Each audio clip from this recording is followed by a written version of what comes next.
तो अब तक की कहानी में हमने देखा वीर सिंह देव और उनके बड़े भाई राम शाह, इन दोनों में ही द्वेष उत्पन्न हो गया था, क्योंकि राम शाह वीर सिंह देव की वीरता से भयभीत थे। उन्हें लगता था कि वीर सिंह देव उनकी गद्दी छीन सकते हैं।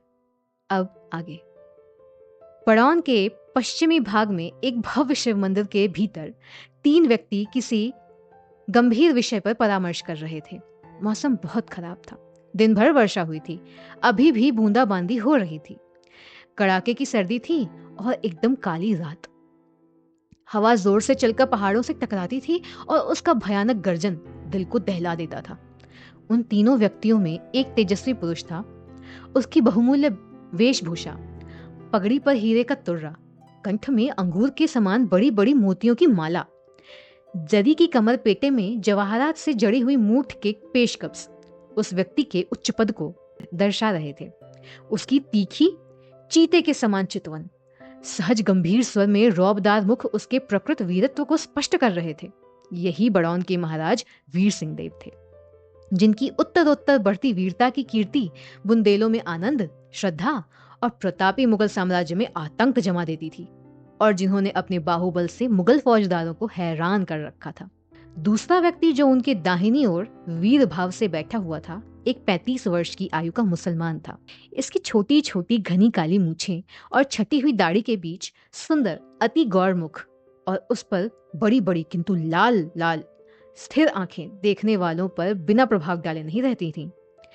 यह व्यक्ति एक लाल रंग का कश्मीरी दुशाला कमर में लपेटे अपनी तलवार की मूठ को दृढ़ता से मुट्ठी में पकड़े मानो कोई भारी बात सोच रहा था और मन ही मन उसकी संभावना तथा औचित्य पर विचार कर रहा था।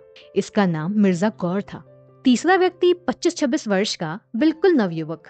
उसकी स्वच्छ बड़ी बड़ी आंखें उसके मन की स्वच्छता की द्योतक थीं। प्रशस्त माथा उसकी सच्चरित्रता प्रकट कर रहा था। उसकी चौड़ी छाती और अस्थिर होकर बैठने का ढंग प्रमाणित कर रहा था कि जिस गंभीर कार्य की चर्चा हो रही है उस पर विचार विमर्श करने में देर करने की अपेक्षा झटपट कुछ कर डालना चाहिए। उसका हाथ अपनी तलवार पर था और लगभग आधी तलवार खिंची हुई थी। उसका सुंदर मुख क्रोध से तमतमा रहा था और लंबी लंबी श्वासों से उसकी छाती उठ बैठ रही थी। यह राजा साहब का विश्वस्त शरीर रक्षक मुकुट था। राजा वीर सिंह देव कुछ स्वस्थ होकर बोले, देखो मिर्जा, सब बातों की ऊंच नीच ठीक ठीक सोच लो। राम शाह ने विश्वासघात तो किया है, पर वे मेरे बड़े भाई हैं। महाराज, राजाओं का कोई भाई नहीं, सिर्फ एक तलवार है, वह भी तभी तक जब तक हाथ में रहे।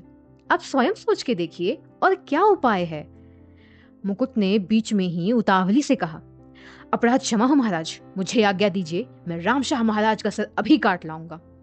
ऐसा विश्वासघात भाई के साथ, धिक्कार है। ठहरो मुकुट, सब बातों पर धीरज से विचार कर लो। क्रोध करने को बहुत समय है। देखो, उन्होंने परसों 5000 सेना लेकर दुर्ग में प्रवेश किया था। जी हाँ, और कसम खाकर कहा था कि 2 दिन के लिए दुर्ग खाली कर दो, मैं तुम्हारा भाई हूं, विश्वास करो, हम समझाकर शाही सेना वापस कर देंगे। दुर्ग भी 2 दिन में तुम्हें दे देंगे।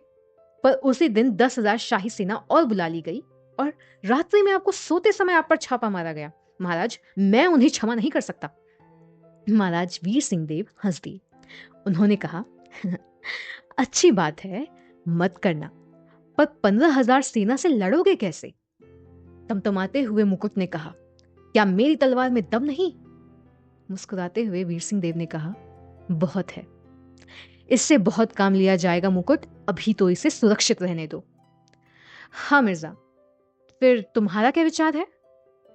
देखो, उधर सम्राट अकबर की शत्रुता, इधर एक वंश एक रक्त के भाई का विश्वासघात, घर का द्रोह तो हमें कुछ करने ही नहीं देगा।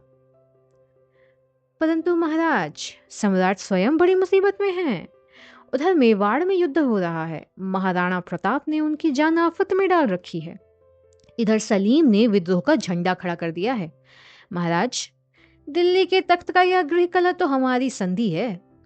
महाराज को इससे लाभ उठाना चाहिए। वीर सिंह देव ने कुछ सोचते हुए कहा, तुम क्या कहना चाहते हो मिर्जा? मुस्कुराते हुए मिर्जा गौर ने कहा, महाराज, चुपचाप प्रयाग चलकर शहजादे सलीम से मुलाकात करें, फिर जो कुछ होना होगा स्वयं ही हो जाएगा। महाराज ने चिंतित होते हुए कहा, और यदि शहजादे ने मुझे सहायता न दी तो? मुस्कुराते हुए मिर्जा गौर ने कहा, शहजादा स्वयं आपकी सहायता करेगा, इसका जिम्मा मेरे ऊपर रहा, क्योंकि उसे महाराज की जरूरत है। आश्चर्य से महाराज वीर सिंह देव ने कहा, वो किस तरह? मिर्जा गौर ने कहा, यह महाराज वहां चलकर ही जानेंगे। राजा वीर सिंह देव सोचने लगे। अंत में कहा, मिर्जा, अब और कोई उपाय नहीं होगा, चलो प्रयाग, विलंब का काम नहीं, अभी कूच होगा। मुकुट, घोड़ा ले आओ। जो आज्ञा, कहकर मुकुट उठकर चला गया। दोनों योद्धा लंबी यात्रा पर चल दिए। मिर्जा उनकी रकाब के साथ थे। तो क्या शहजादे सलीम अपने ही पिता के खिलाफ महाराज वीर सिंह देव की सहायता करेंगे, या फिर अपने पिता अकबर के खिलाफ वीर सिंह देव के खड़े होने पर उसे दंड देंगे? ये जानेंगे हम सोने का थाल के अगले अंक में। तब तक के लिए स्टे कनेक्टेड, और अगर कहानी अच्छी लग रही हो तो लाइक करिए, सब्सक्राइब करिए, इससे हमें मोटिवेशन मिलता है। धन्यवाद।